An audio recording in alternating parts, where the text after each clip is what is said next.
Hello everyone. We are going to talk about tangent lines today. Probably a little less laborious than what we talked about yesterday. Do not have to use the definition of the derivative to calculate a tangent line unless it explicitly says so, which it doesn't in this case, so this should not be a terrible problem.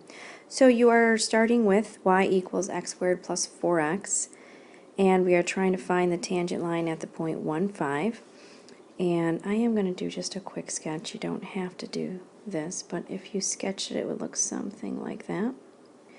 And in order to find the equation of any line, you know, eventually we're going to get to this y equals mx plus b, but before we do that, we need to figure out what's this m, what's the slope. So slope, as you know, is first derivative. So taking the derivative here, you can call it y prime, you can call it dy dx. Using the power rule, x squared will go to 2x, and 4x becomes 4. And this equation right here represents the slope at any x, and we want to find out the slope at the point where x is 1. And in order to find the slope, we are going to substitute in the value that we are given, which in this case is 1, if you notice that, and we get that our slope is 6. And that's how we figure out what the slope is. In order to write the equation of a line, we're going to substitute in 6 for that slope, but don't forget, we still need to substitute in x and y too, and in this case x is 1 and y is actually given to us, and that's 5.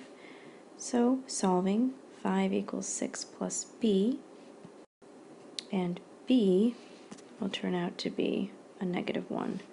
So answering the question fully would be actually writing the equation of the line, y is equal to 6x minus 1.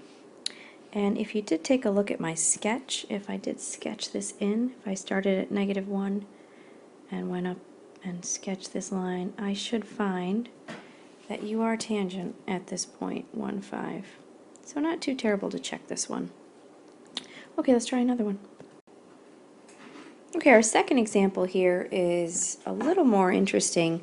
One difference you might notice is that you are only given the x value, which hopefully isn't too problematic because you can always figure out the y for yourself by plugging in the x.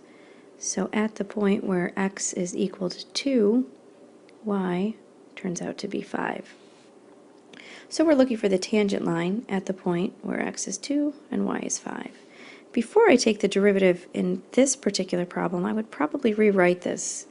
Instead of writing 2 over x, I'd probably call that 2x to the -1. And then in order to find that slope again, I would take the derivative and call that 2x minus 2x to the -2. And this isn't your final answer, so you could leave it with those negative exponents. But if you chose to, you could write it like that as well, with the -2 over the x squared. Now to calculate the slope, it's just a matter of, again, substituting in that value of 2 for x over 2 squared, and you end up with a slope of, let's see here, we have 4 minus 2 squared is 4, so that's 2 over 4, which will leave me with 7/2, or 3.5 if you're a decimal person. So not as clean as the last one, but certainly very manageable. So again, we're going to go back to y equals mx plus b, and I'm going to remind you we are looking to find the slope, the equation of the tangent line at the point 2, 5. So I'm going to plug in 2 for my x and 5 for my y, and I just found my slope to be 7/2, and I'm going to solve for b. So 5 equals, that will turn out to be 7 plus b. b is -2. My final answer, again, is actually the equation, y equals 7/2 x plus, actually, minus 2. Again, you can use your calculator to check to see if you, or at least are close. If you graphed the original function, it looks something like that. And then if you graph the y equals 7 halves x minus 2, you should find that at the point 2, 5, you do have a tangent line. Let's try one more. Now this one here, once again, we are not provided with the y value, but it shouldn't be too terribly difficult to plug in that 3 and figure out what our y value is. In this case, f of 3 is square root of 4, which is 2. So we're looking for a tangent line at the point 3, 2. So we have f of x, and I'm going to rewrite this. Instead of using that square root, I'm going to raise that to the 1/2 power. And again, slope is first derivative. Taking the first derivative, I'm going to bring that 1/2 down. Call that x plus 1 to the negative 1/2. And using the chain rule, derivative of the inside would be a 1. So in this case, even if you forgot that, you'd probably be all right. And rewriting this, I would have something like 1 over 2 times the quantity x plus 1 to the 1/2.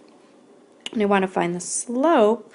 I actually want to find the slope where x is equal to 3. So I want f prime of 3.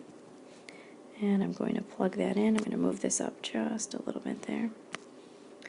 And I have 2 times that 3 plus 1 to the 1/2. F prime of 3 equals 1 over 2 times 4 to the 1/2, which cleans up to be 1/4. Remember, that's what m is. Writing the equation of the line, using y equals mx plus b. Again, we were given that x is 3. We figured out that y is 2. We just figured out that that slope is 1/4, and we have a little bit of work to do here. 3 times 1/4, that's 3/4 plus b. Subtracting that 3/4, you end up with 5/4 or 1.25 if you prefer. And writing that final answer would look something like y equals 1/4 x plus 5/4. Again, if you use decimals, that would be just fine too. And that's it.